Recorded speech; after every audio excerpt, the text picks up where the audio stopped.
मोदी जी जैसे विश्व गुरु हैं, हम मोदी जी पर भरोसा करना चाहिए, लेकिन क्या मोदी जी हमारी पॉलिसी यूके और यूएस में भी लागू होगी? भैया, हम अभी युद्ध हो रहा है, रास्ते में हमको समुद्र में मेरा जहाज फंस गया और हम दिवालियापन में हो गए, तब भी हम चोर हो गए।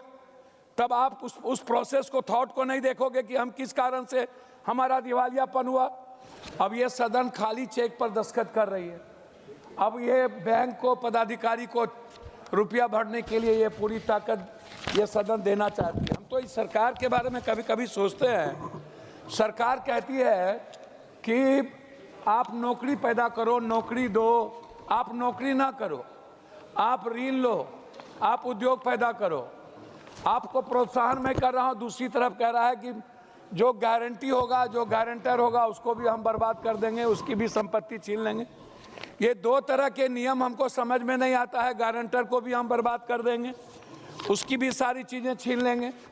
ये एक पहलू के बारे में हमको समझ में कभी नहीं आया।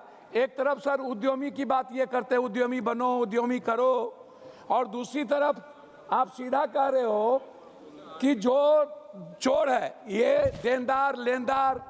भैया, हम अभी युद्ध हो रहा है, रास्ते में हमको समुद्र में मेरा जहाज फंस गया और हम दिवालियापन में हो गए, तब भी हम चोर हो गए। तब आप उस प्रोसेस को, थॉट को नहीं देखोगे कि हम किस कारण से हमारा दिवालियापन हुआ। आप उस पर कोई प्रोसेस नहीं करते हो। दूसरी तरफ हमको एक बात बहुत आश्चर्य हुआ कि अध्यक्ष महोदय, यह बिल क्या कहती है? यह कहती है मोदी जी जैसे विश्व गुरु हैं, हम मोदी जी पर भरोसा करना चाहिए, लेकिन क्या मोदी जी हमारी पॉलिसी यूके और यूएस में भी लागू होगी? क्या यूएस और यूके की बिना पॉलिसी चेंज किए हुए हम उसकी संपत्ति को ले लेंगे, हम वहां जाकर के उसको अरेस्ट कर लेंगे, हम उसको ले आएंगे? आप ट्रिब्यूनल कोऑर्डिनेटर की बात करते हो।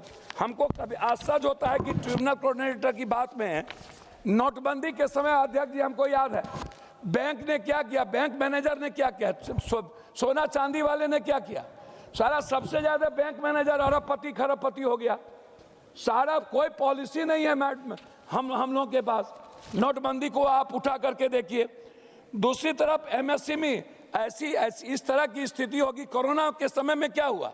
छोटे छोटे सारे उद्योग बंद हो गए और 2-4 व्यक्ति दुनिया का सबसे बड़ा अरबपति खरबपति हो गया। कई नेता अरबपति खरबपति हो गए, हम सप्लायर बर्बाद हो गए। तो अध्यक्ष जी, जिस बिल के बारे में आप कहते हो कोर्ट न्याय करेगा, कोर्ट कब न्याय किया? जब यूजीसी और एसटी ऐसे कानून की बात आई तो 72 घंटे में न्याय हो गया। एसआईआर की बात आई और किसान की बात आई तो न्याय ही नहीं हुआ। कहां से कोर्ट न्याय कर देगी? क्या छोटे जिसके पास पैसे नहीं है कोर्ट न्याय कर देगी? 400-300 दिनों के अंदर, 14 दिनों के अंदर।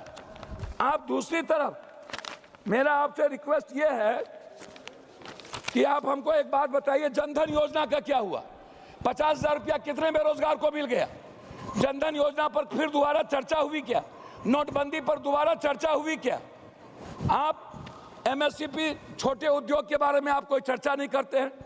निजी बैंकों को आजादी देने की बात करते हैं। सहकारिता का क्या हुआ भाई? जो किसान के लिए सबसे ज्यादा बेनिफिशियरी था, सहकारिता पर तो आप चर्चा ही नहीं करते हैं। सरकारी बैंक पर तो आप चर्चा ही नहीं करते हैं। सहारा इंडिया का जो निवेशक है वो दलित है, गरीब है, ईबीसी है, रेहड़ी है, पटरी वाले हैं, और सारा सहारा इंडिया वाला क्या किया? सहारा इंडिया का अब पूरा का पूरा एक बड़ा उद्योगपति ले लिया, सरकार उद्योगपति ले लिया, उसका कोई मतलब नहीं। आप दीदी लोन जो जीविका दीदी है, आप जो बेटियों का है, महिलाओं के ऋण पर है, इस पर चर्चा नहीं करते हैं। आप सिर्फ बड़े बड़े मुनाफाखोरों की चर्चा करते हैं। इसीलिए मेरा आपसे आग्रह है लास्ट में कि महोदय, आपसे मेरा ये आग्रह है कि ये जो संसदीय जांच है, पार्लियामेंट्री इंस्टीट्यूट, मेरा मजदूरों को बकाया पहली प्राथमिकता आप इसमें कहीं नहीं बना है।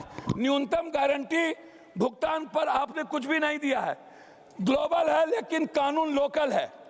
आप सरकार की चुप्पी, अनक्रिचल मॉडल लॉ लागू किया जाए। मैं लास्ट कर रहा हूं, इंडिपेंडेंट वैल्यूएशन की बात आप करते हैं। आप हमको बताइए, आईबीसी से देश की अर्थव्यवस्था पर कौन सी मजबूती होगी? या कुछ कॉर्पोरेट लोगों को मजबूत करने का ये सबसे बड़ा कानून है।